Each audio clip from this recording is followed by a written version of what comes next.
You're listening to the Options Insider Radio Network, the home of the Options Podcast. For more quality options programs, visit theoptionsinsider.com or search for Options Insider Radio Network in your podcast provider of choice. Listeners can also access all of our programming through our mobile app available in the iTunes and Google Play stores. Select programs are also available via live stream at mixlr.com/options-insider. That's mixlr.com/options-insider. Don't forget to follow along with your favorite programs and submit your own questions for the hosts at twitter.com/options, stocktwits.com/options, facebook.com/theoptionsinsider, or via questions at theoptionsinsider.com.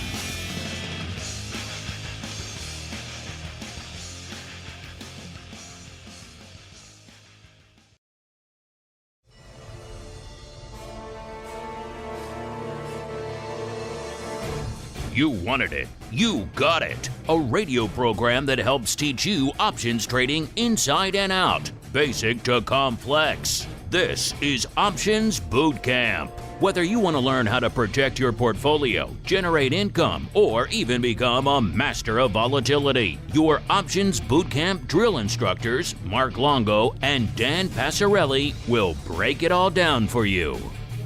If you trade options, you've got to ask yourself, why would you choose an options trading platform that puts investors first? At public.com, there are no commissions or per contract fees.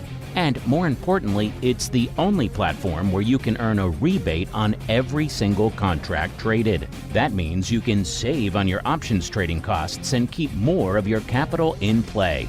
Whenever you trade options on Public, your savings are automatically applied. So, don't change your strategy, change your platform, and see the difference in your bottom line. No commissions, no per contract fees, and it's the only options trading platform where you can earn a rebate on every contract traded. To learn more, please visit public.com/optionsbootcamp. Paid for by Public Investing. Options not suitable for all investors and carry significant risk. Full disclosures in podcast description. Fall in boot. It's time to get into peak options trading shape. It's time for Options Boot Camp. All right, everybody. That music means it's one of my favorite days of the week. It is Education Wednesday time once again for a little taste of the old OBC. My name, of course, Mark Longo from theoptionsinsider.com, as well as from the network that is growing by leaps and bounds, seemingly week in, week out. Hope you enjoyed the taste of the newest addition to the network last week, the Futures Rundown. So all of you out there listening to this show, you're dipping your toes into options, want to learn about options. Very much a sister show there. We talk about futures trading activity, but also there's a healthy educational component over there as well. What the hell are futures? How does that margin thing work on the futures? What's a tick size?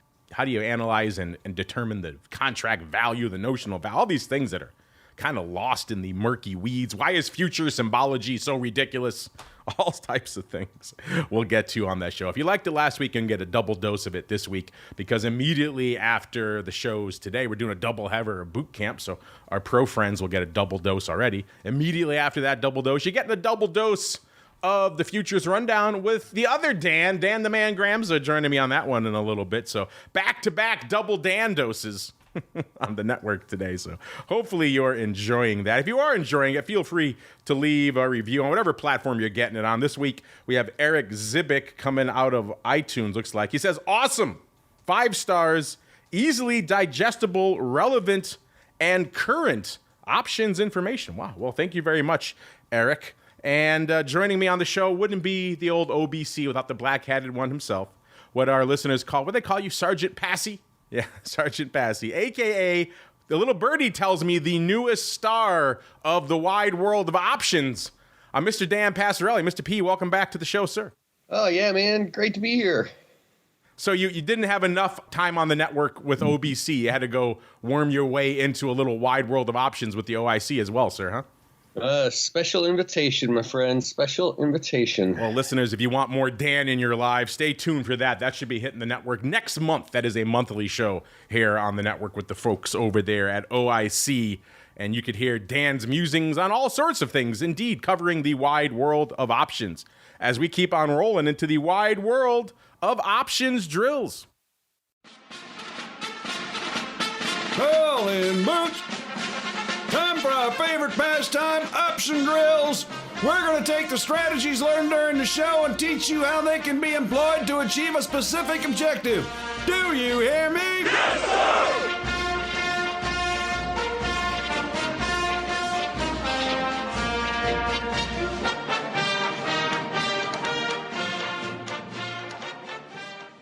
All right, everybody, welcome to some options drills where we explore how to utilize some options techniques or tips or tricks in your own portfolio, how the pros like to do things.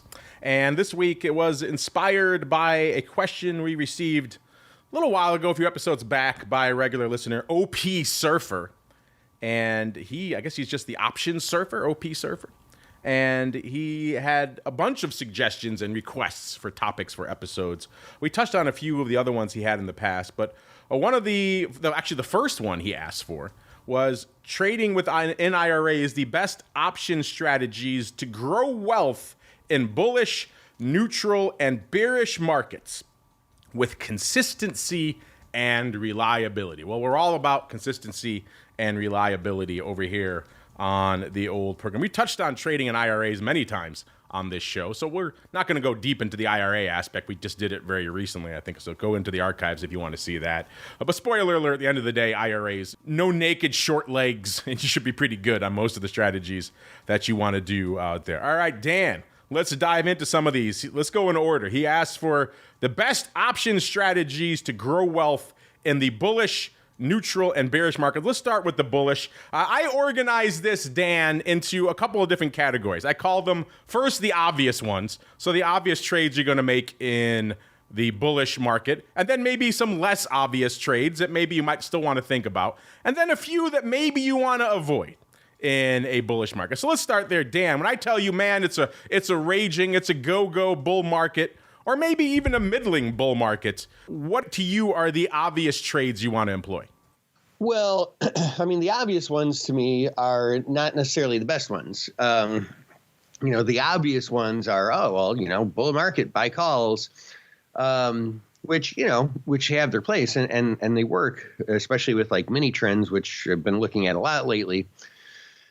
So it becomes pretty situational, but to be like really consistent in like just like a steady bullish market environment, not one like we have now where we're getting a lot of mini trends. I like debit spreads, man. Just call debit spreads. There's one. Poor man's covered call is another one. Those I look at as more consistent wealth building activities rather than situational trades. Yeah, speaking of situation, look, we're whipsawing all over the place today, huh? Starting out hot, vol spiking, and then turning right around, Dan. So another one of those days where don't like the market, just wait 5 minutes, Mr. Dan, which again, so this scenario for a bull market doesn't really apply to what we're living in right now, listeners. But of course, many of you come in weeks, months, many years down the road. So we love you all out there. And you're right, Dan, the obvious stuff, people say, oh, bull market, I'm going to go buy a call or maybe a call vertical. And that is kind of the obvious choice. We're not really breaking the rule book by telling you that one. As Dad mentioned, though, those, especially when you're buying premium, it really helps for you to have a more aggressive bull market. If you have a kind of middling bull market, or even a market like we're in right now where we rally a little bit, then we fade, then we rally a little bit, then we sell off, those types of aggressive directional strategies are not really going to suit you that well. Either that or you really have to be very quick on the trigger finger. If you're going to buy verticals, if you're going to buy out-of-the-money calls in a, let's say, whipsaw-y type market like we're in right now, then you're going to have to take your run, monetize it, get the heck out of Dodge, wait for the whipsaw to happen. So again, it very much is conditional. It very much depends on the type of bull market, but that's kind of the obvious thing, with the caveat that you need a pretty aggressive bull market to really have those pay off. Let's get to some of the meat, some of the less obvious stuff. Dan hit on one of them already. And again, this doesn't leap to mind for everybody right away, but it's a great strategy in these types of environments. It's the in the money call or the stock substitution type play. So you have a stock you think is going to run. You don't want to shell out the full cost to buy the stock, or best case 50% margin. You want to do a little bit better than that. You want to put the Greeks in your favor. You want to have delta working for you. You want to have gamma working for you. So if it worse comes to pass and it drops, you're not losing as much money. You want to have vol working for you. All the good things about the Greeks, all the good things that options bring to the table. At the end of the day, you want to have them working for you. Then the in-the-money call or the stock substitution. If you want to juice it up, you can go the overbee route of the fig leaf, aka buying a longer term, 6 months, a year, somewhere in that time frame. In the money call, let's talk 70 delta, roughly 75 delta, maybe 80 delta, and then turn around and sell whatever you want, weekly, monthly, out of the money calls against it. Now you're paying for some of that, and that's a great strategy for that type of environment. Not a huge outlay, and you're defraying it even more by just writing all those calls on a regular basis against it. So that's a great one that doesn't really jump to mind for a lot of people out there. Now, the caveat is you should be okay. In fact, I've talked to a lot of brokers specifically about this. It is going to be situational on whether you could sell, because you're not covered. It's a synthetic covered call. So a poor man's covered call. So it's situational with the broker whether they'll let you do that in an IRA or not. So your mileage may vary there, but you can definitely do the in-the-money call part. Also, some other ones that are less obvious but can be bangers, especially if you have the aforementioned aggressive bull market, are some of the ratio type verticals where you're not talking buying one and selling two or three. That's net short units. We don't want to go that route. We're going the other way. We're going net long units. We're selling one, let's say at the money, slightly out of the money call, and then we're buying two or three or more farther out of the money calls. You see this a lot in the VIX complex, but it can be applied to any underlying if it's a rocket ship to the moon at the end of the day. And that will, of course, allow you to have nominal outlay, keep your table stakes, keep your skin in the game. If it is a little bit of a whipsawy market, or if the bull market turns out to not be that aggressive, hey, you got this one. You didn't really pay a lot. Maybe you paid nothing. Maybe you got a credit to do that spread. So you can do those for a much longer time frame. Dan, what are your thoughts on either of those? In the money call, doing the fig leaf, what are your thoughts on doing that in an IRA? I think you can get away with that short call leg. And then also ratio vertical, sir. Yeah. I look at those as distinctly different scenarios, or I guess I should say different market setups. And each of them has their place. I mean, I would say, and actually, I would say that the poor man's covered call is one of those where, you know, when you first said the title of what this show is going to be, or the concept of what the show is going to be, up, down, or neutral markets, one of the things that kind of crept into my mind for a second is, oh yeah, we could talk about strategies that work in up, down, or neutral markets, like the same strategy. And that is one of those things about the poor man's covered call, and the covered call itself, is that if we talk about wealth building as opposed to trading and making money, which are kind of slightly different things, you can end up benefiting, obviously, in up markets, because the poor man's covered call is a positive delta, but neutral markets as well, because you're getting theta. And down markets, yeah, you can lose on those, but we always have a hard time always perfectly timing things. And so for the times when the market goes down, sure, you lose, but you lose less. And so to me, that's one of those strategies that just, it benefits in kind of all market conditions.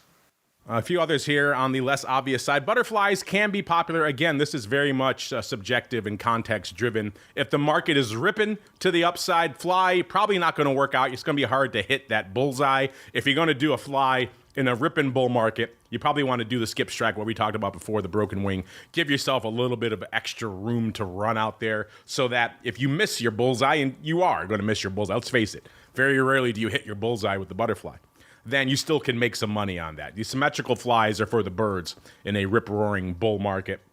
And then some strategies to avoid. In general, we've been kind of, except for recently, Dan was talking up straddles. In general, straddles are a rough road to go down for retail. I'm talking straight long straddle, go in, buy the at-the-money straddle, and let the dice fly. That's a challenging thing. We've said it a million times. Back when we were market makers, we used to have those types of positions on. We could defend them by scalping our gamma. You can't do that as a retail trader. So that makes one of the best ways to defend a long straddle kind of out the window for you. So it makes it doubly dangerous, doubly difficult to make money on that. Now, if you're talking a rip-roaring market, explode into the upside, Q1 of 2021, everything's just exploding higher, yeah, you can go out and buy straddles in that environment. In fact, that's one of the few times I think you heard people on this network really heartily recommending straddles. Dan was talking about them, Brian Overby, we were talking about long straddles all the time. That's a good sign that that's a crazy market. Those are very situational. You need a rip-roaring, face-melting bull market to be out there buying straddles. Otherwise, stay away from them, or for the love of God, at the very least, you should always be doing this. Do them risk mitigated. Do the iron butterfly instead. Sell the strangle out of the money against it. Don't get run over just by a death by 1,000 cuts because nothing happens after you buy this ridiculously expensive straddle. Same thing with flies. Those are hard. The market's ripping. If you're kind of gently drifting up, a fly can be a great trade because it takes time to get to that bullseye. You want, especially the long fly, you want that decay to set in. You want it to widen out a little bit. You need a little time for those. The rip-roaring fly, a little bit more challenging. Dan, what are your thoughts on those? Any other strategies you think people should stay away from in a bull market? Yeah, like one of the big challenges is when there's two things you can do with options, right? You can buy them or sell them. And a lot has to do with the velocity of said bull market.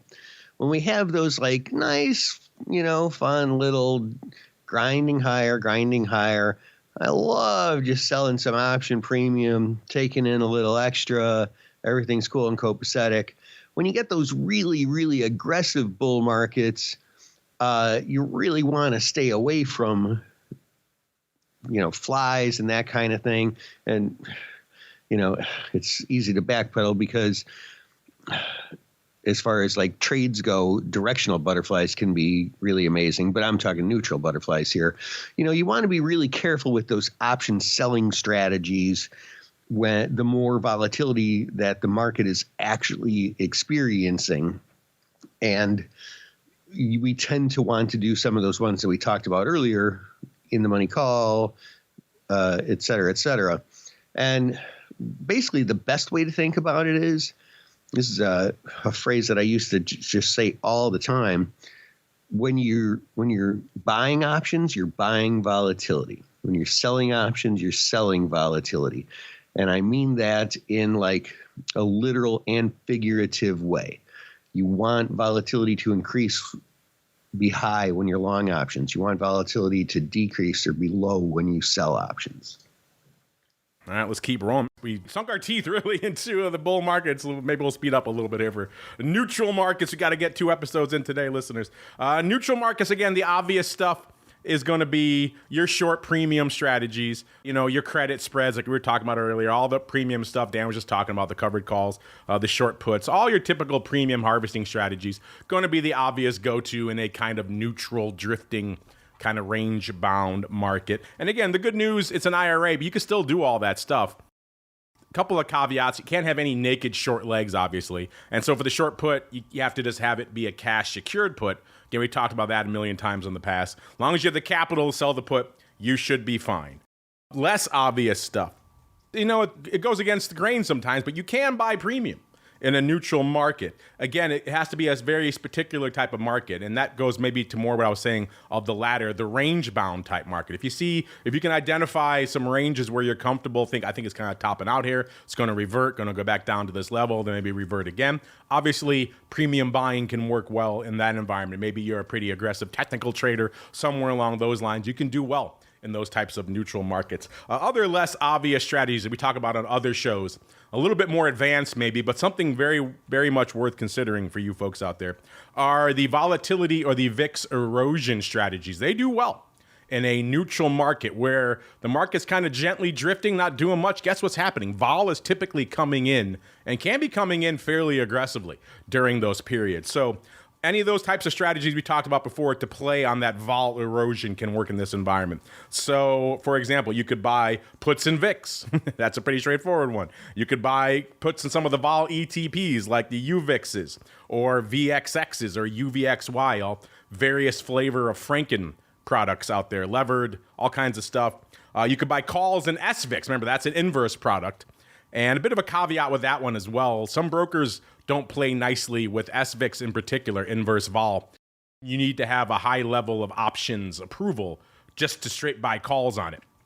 Ask me how I know that. I was looking at, we have a variety of accounts, obviously, including IRAs and different brokers. And I was recently trying to buy SVIX calls in one of them, and it got kicked. And I realized that particular account, for whatever reason, I think it was only options level 1. And that broker would not let you even just straight buy SVIX calls with just a level 1 account. So again, your mileage may vary on some of these vol ETP strategies, but they all can work in neutral markets. Dan, what are your thoughts on the obvious premium, or I should say neutral market strategies, and also some of my less obvious ones? Yeah, I I don't like to compliment you, Mark, but I think you made some really good points there. I know that's hard for you, Dan, so well done. Yeah, I mean, my head usually goes to short gamma, positive theta strategies, those option selling ones where we're just making money by the stock not going through the short strike or through the break evens, if we're talking butterfly or something like that. But yeah, there is definitely a place for long options as well, just playing that oscillation, which is actually something that I've been talking about in, some complimentary trainings to our people this whole week. I call it the red knockout / green knockout, where we just, we play these little mini trends, and gosh, man, this is like the perfect market for that sort of thing. Just getting in on some calls when the thing sets up, take your profit, get in on some puts when the other thing sets up, the GKO sets up, take your profits.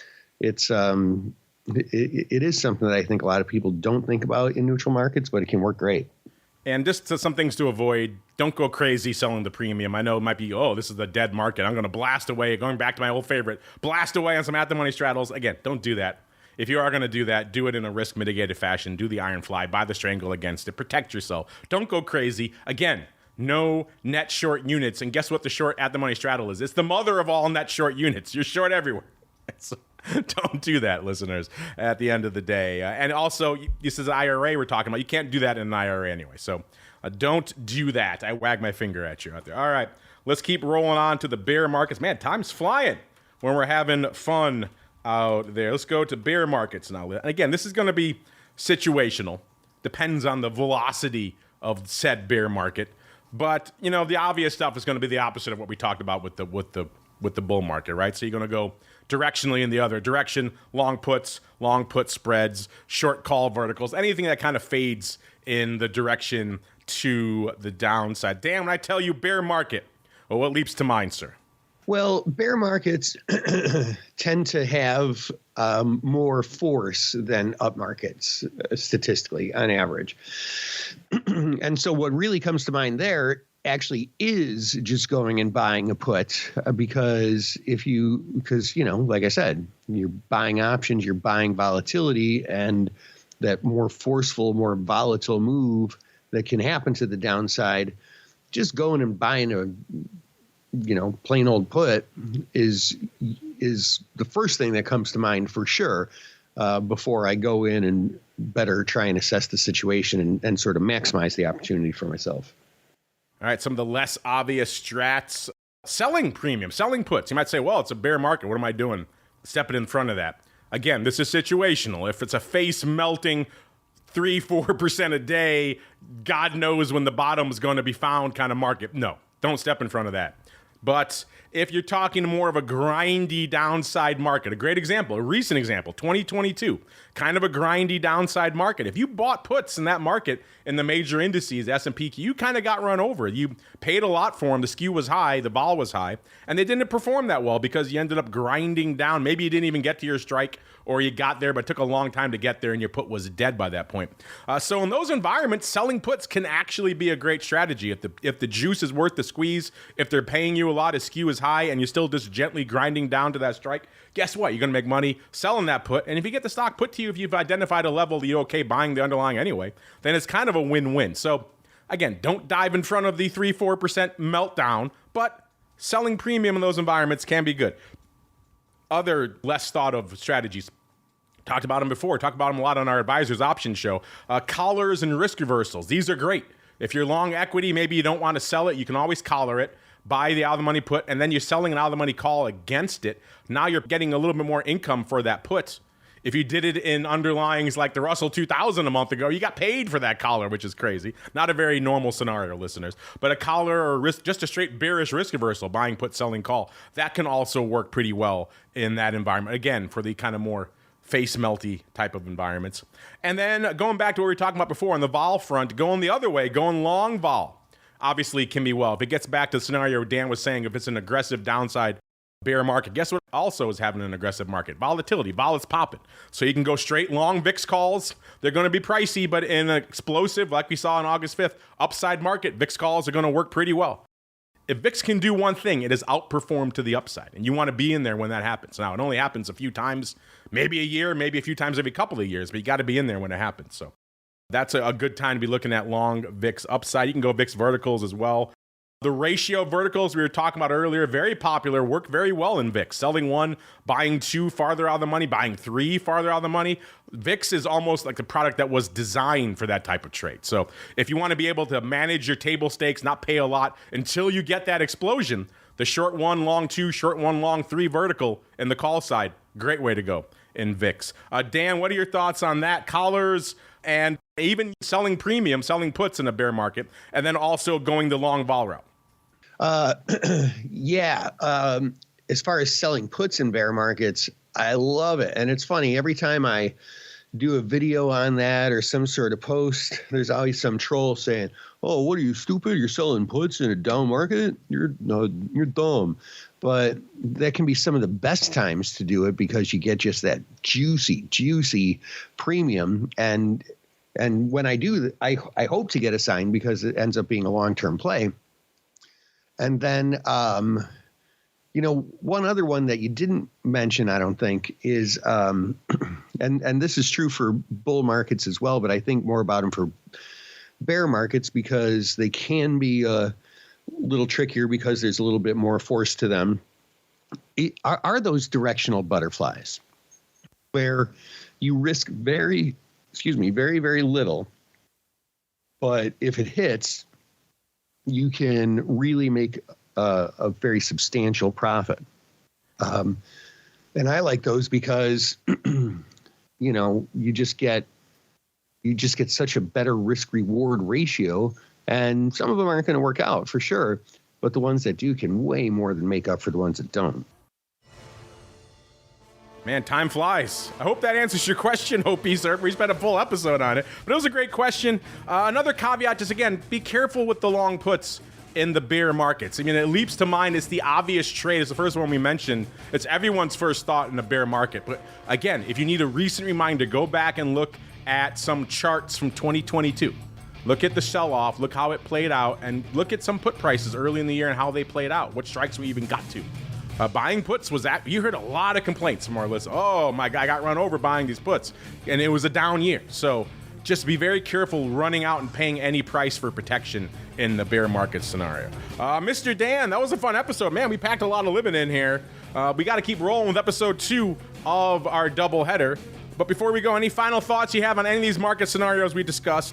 And B, if folks want to hear more from you, where should they go? What should they do? Head over to markettaker.com. We're actually, the rest of this week, we're going to do 1 or 2 more trainings on those mini trends that are so great for this market that we're in right now. And, join our list, and we'll send you out an email invite to that event. All right, you know where to go if you want to keep supporting the show. Let them know. Public.com. They have a special URL for you folks now. Public.com/optionsbootcamp. So just go to that URL. It's all you have to do if you want to kick the tires and light the fires. Sign up, kick the tires, whatever you feel like doing. They're already enjoying what they're hearing from you folks. In fact, they've already asked to stay on the show and renew. So they're clearly liking the feedback they're getting from you folks. It's a great way for you folks to continue to support the show. And it literally costs you nothing. Public.com/optionsbootcamp. Kick the tires on the rebate. Let them know what you like about the platform. Maybe let them know, even more valuable, what you'd like to see them add. And guess what? They'll probably add it. It's pretty cool. Public.com/optionsbootcamp, the place to go to learn more. We got to get on out of here, but don't worry if you're hanging out in the pro. I haven't even mentioned the pro today. TheOptionsInsider.com/pro is the place to go to get access to that. When you're in there, you'll get access to Options Bootcamp Episode 2 right now. Otherwise, you got to wait a week. See you back here next week, another episode of OBC. Stay safe out there, everybody. If you trade options, you've got to ask yourself, why would you choose an options trading platform that puts investors first? At Public.com, there are no commissions or per contract fees.